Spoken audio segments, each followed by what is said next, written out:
Welcome to the Deep Dive. Today, we're really zeroing in on a major story developing around Harvard Medical School. That's right. They're facing some serious financial headwinds triggered by this huge $2.2 billion funding freeze from the Trump administration. And maybe more coming. Yeah, exactly. There are these reports. Could be another $1 billion cut potentially on the horizon. It's a pretty big deal. Absolutely. And for this deep dive, we've gathered quite a bit of material to, try and understand it fully. We're looking at news reports, obviously detailing the cuts and the immediate fallout at HMS. Right. We also have a statement from the Association of American Medical Colleges, the AAMC, giving that broader perspective on NIH funding, why it matters so much. That's the context. Exactly. And then to get a sense of how researchers are reacting, we looked into a Reddit discussion. People there are already talking about alternative funding options. Interesting. Sort of crowdsourcing solutions. Kind of, yeah. And finally, we've got some analyses looking at the funding crisis itself, what it could mean long term. So our goal here today, for you listening, is to really unpack this. We want to understand, the different threads leading up to this situation. Mm-hmm. What are the immediate effects? What could the long-term consequences look like? And I guess ultimately, what does this signal for medical research across the U.S.? It's a lot to cover. It is. Okay, so let's maybe start at the beginning then. It sounds like these federal actions, significant as they are, weren't the only source of financial trouble for Harvard Medical School. Where do the problems really begin? That's a really crucial point to grasp. Even before this administration's funding freeze hit, HMS was apparently already navigating some, let's say, tricky financial waters. Okay. Reports from, I think it was a town hall with staff, indicate the school had been consistently spending more than it was taking in. They literally called it an unsustainable equation. Right. That classic structural deficit problem. Exactly. And what's kind of striking is that their financial cushion, their reserves, were apparently quite thin, only around $39 million. Wow. For an institution like Harvard Medical School, that doesn't sound like much. It really doesn't. And historically, it seems HMS relied pretty heavily on donations, on philanthropy, to fill that gap between revenue and spending. Ah, okay. Yeah. So any dip in giving would hit them hard. Precisely. Even a small downturn would be felt significantly. And it looks like that philanthropic support did take a serious hit. And this is where it gets really interesting, doesn't it? Because it seems like events outside of just budgets played a big part. Absolutely. There was a noticeable shift, apparently, in donations after fiscal year 2022. Okay. And specifically, it seems tied to Harvard's handling of the October 7th, 2023 attacks on Israel. Several very high-profile billionaire donors publicly stated they were cutting ties, pulling their support from the university. Right, I remember seeing those headlines. Yeah. So the key thing for listeners is that this public reaction stemming from how Harvard handled a really major, sensitive global event, well, it directly led to a big drop in donations to the endowment, reportedly over $150 million less in fiscal year 2024. Wow.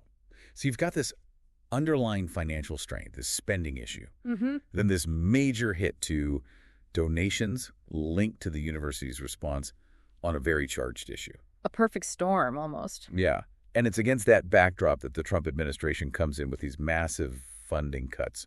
Can you just lay out what exactly happened there, what reasons they gave for it? Sure. So the $2.2 billion freeze on federal grants and contracts, it came shortly after Harvard President Alan Garber announced the university wouldn't comply with a list of demands from the administration. Demands? What kind of demands? They were pretty sweeping from what we've read. Things like audits of academic programs, looking into the viewpoints of students and faculty. Seriously? Viewpoints. Yeah, and even suggested changes to how the university is governed, its hiring practices, really getting into the weeds of university operations. Okay, and the administration's justification for this? Their stated reason focused on concerns about campus activism, and specifically how the university was handling anti-Semitism. They alleged potential violations of Title VI of the Civil Rights Act. Title VI, can you just quickly remind us what that covers? Sure. Title VI basically prohibits discrimination based on race, color, or national origin in any program or activity that gets federal funding. Okay. So the administration was essentially claiming that Harvard's approach to anti-Semitism might violate those protections, and that's why they were freezing the funds. Got it. And it seems Harvard wasn't willing to accept those demands. No, not at all. President Garber's response was quite strong.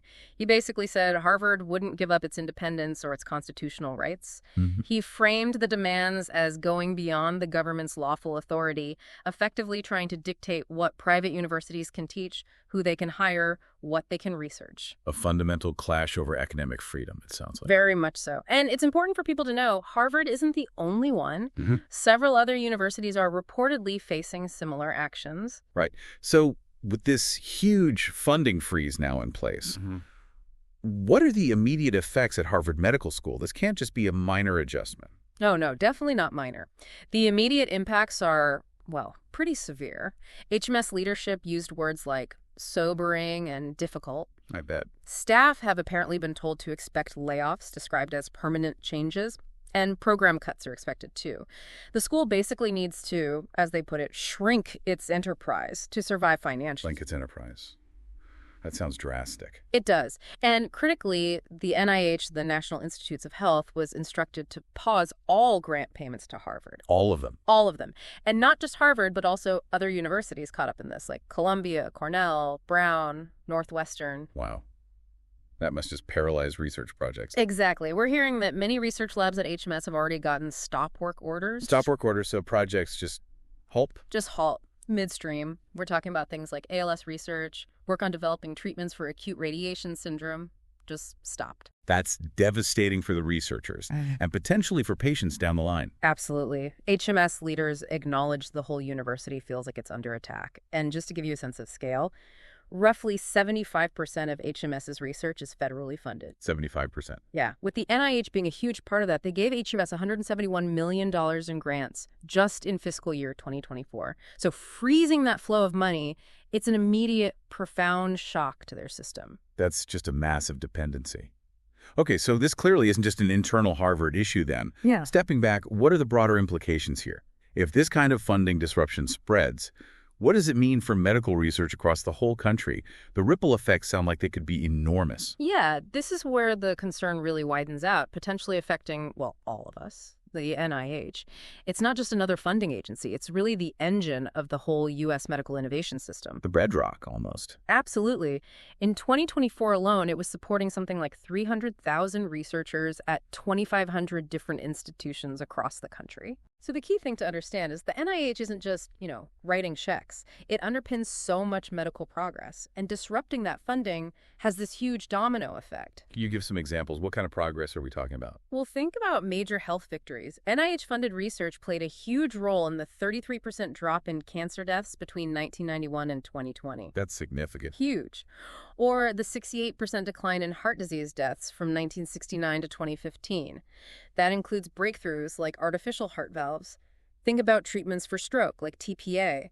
Or drug development. The NIH contributed to every single new drug approved between 2010 and 2019. Every single one. Every single one, according to the analysis we saw. Plus, vaccine development, gene therapy advances like CRISPR, ongoing work on Alzheimer's, the list just goes on and on. So disrupting that funding stream. Yeah. It could seriously slow down or even reverse progress on treating major diseases. That's the fear. These aren't abstract numbers. They translate into longer, healthier lives, and jeopardizing that is, well, it's deeply concerning. And the AAMC, the Association of American Medical Colleges, they also had a point about the overall level of NIH funding even before this crisis, right? Yes, that's another fascinating layer here. Even before these freezes, the AAMC was already sounding the alarm that NIH funding wasn't keeping up with inflation. Really? So it's losing purchasing power. Exactly. They pointed out that, adjusted for inflation, NIH funding in 2024 was actually lower than it was back in 2003. Wow. So the system was already under strain. You could say that. And the AAMC's core message from the statement we looked at is that consistent, predictable federal funding is just essential. You need it for long-term research projects, for maintaining a stable scientific workforce. Philanthropic funding, while important, often has shifting priorities and can't necessarily guarantee that long-term stability. That makes sense. So researchers are now looking at these additional cuts and freezes and fearing, a potentially catastrophic impact on American innovation. There's worry it could weaken the U.S.'s global leadership in biotech and pharma. Especially compared to other countries. Right, especially when you see countries like China significantly ramping up their investments in these areas. We're talking about specific research projects being stopped in their tracks. Can you remind us of some examples? What kind of work is actually being halted right now? Sure. We've seen reports mentioning studies on rare diseases at Columbia being canceled. Mm-hmm.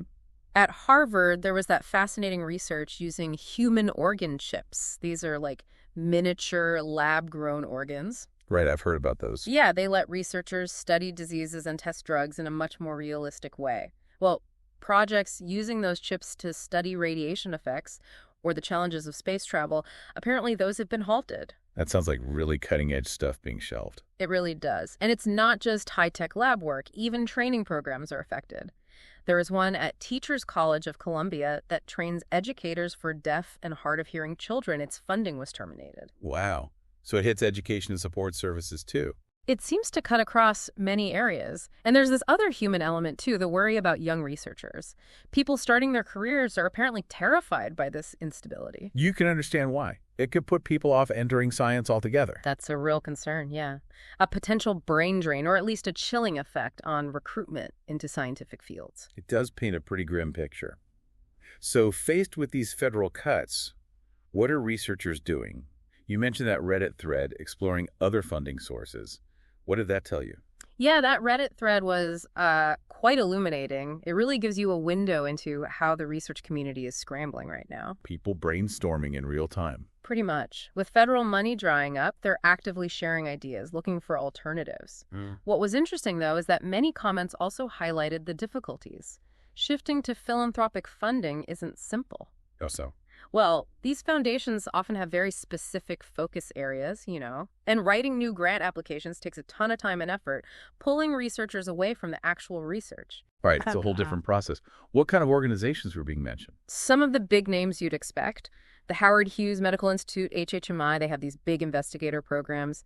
The Bill and Melinda Gates Foundation, obviously huge in global health. Okay. The Wellcome Trust, based in the UK but funds globally. The American Cancer Society, especially for early career folks. And the Chan Zuckerberg Initiative, which often funds collaborative projects. So some potential lifelines there. Potential, yes. But one user on that thread made a really important point about just how fiercely competitive these non-federal grants already are. Ah, so it's not like there's this big pot of untapped money just waiting. Not at all. Which really underlines how much the system relies on the NIH for that stable, large-scale baseline funding. Because these alternatives, while valuable, realistically, given the sheer scale of the NIH budget we were talking about, billions of dollars, they can't really fill that gap, can they? That's the critical insight, I think. These philanthropic sources are incredibly important, don't get me wrong, but they're more like specific interventions, maybe life rafts for certain projects or researchers. Not a replacement for the whole system. Exactly. The scale just isn't comparable. They likely can't fully compensate for the loss of potentially billions in federal support. It's finding lifelines, not rebuilding the entire funding structure. This whole situation, it really forces that fundamental question, doesn't it? Who should be funding science, especially basic research? You mentioned a Soho Forum debate touched on this. Yes, precisely. What's happening now throws that ongoing debate into really sharp relief. The Soho Forum event had arguments on both sides for and against government funding. What was the core argument for government funding? Proponents usually emphasize its crucial role in driving innovation that benefits everyone, supporting that fundamental exploratory research that might not have immediate commercial payoff, but leads to breakthroughs down the road. The stuff private industry might not invest in initially. Exactly. And in that context, the Trump administration's actions, well, you could see them as reflecting a shift in priorities, maybe, or a desire to use funding as leverage to influence university agendas. It directly engages with this core debate about the government's role. And it's crucial, as you said earlier, to remember this isn't just about Harvard or even just the Ivy League. It sounds like researchers all over are feeling this. That's absolutely right. The impact is much broader. We're hearing about researchers at public universities, private ones across the country. They're seeing grants terminated, funds frozen. Is anyone trying to track the full scale of this? Yeah, apparently there are efforts underway by researchers themselves to try and collect data to map out all the canceled grants nationwide and really understand the full picture. That data will be important. Definitely. And ultimately, we can't lose sight of the patients. People whose hopes for new treatments, for cures, are tied to the research that's now being put on hold. That's a very real, very human cost. A truly sobering thought. Okay, So let's try and bring this all together for everyone listening. We've seen this major financial crisis hitting Harvard Medical School. It seems to be driven by a mix of things, some pre-existing financial weaknesses, Right, the spending issues. a significant drop in donations linked to their response to a major global event, The October 7th fallout. and now these really sweeping federal funding cuts imposed by the administration. A complex set of pressures. And the consequences, as we've discussed, could be really far-reaching, not just for HMS, but potentially impacting the whole landscape of medical research and innovation in the U.S. Weakening that engine of progress. And underlying all of this is that fundamental debate about the government's role in funding science in the first place. Yeah, this situation really forces us to confront that. And it leaves us, and you listening, with a pretty provocative thought, I think. Well, given how interconnected everything is, university research, public health, even national competitiveness on a global scale, what are the actual long-term societal costs going to be from these kinds of funding disruptions? Right. How do you even calculate that? Exactly. And how might the research world adapt? Will we see a permanent shift? It really makes you think about that delicate balance we need to strike. Between what? Governmental oversight? Yeah, oversight on one hand, but also the vital principle of academic freedom on the other. And the absolute need to keep pursuing the scientific progress that ultimately helps us all. Finding that balance, that seems to be the core challenge highlighted by this whole situation.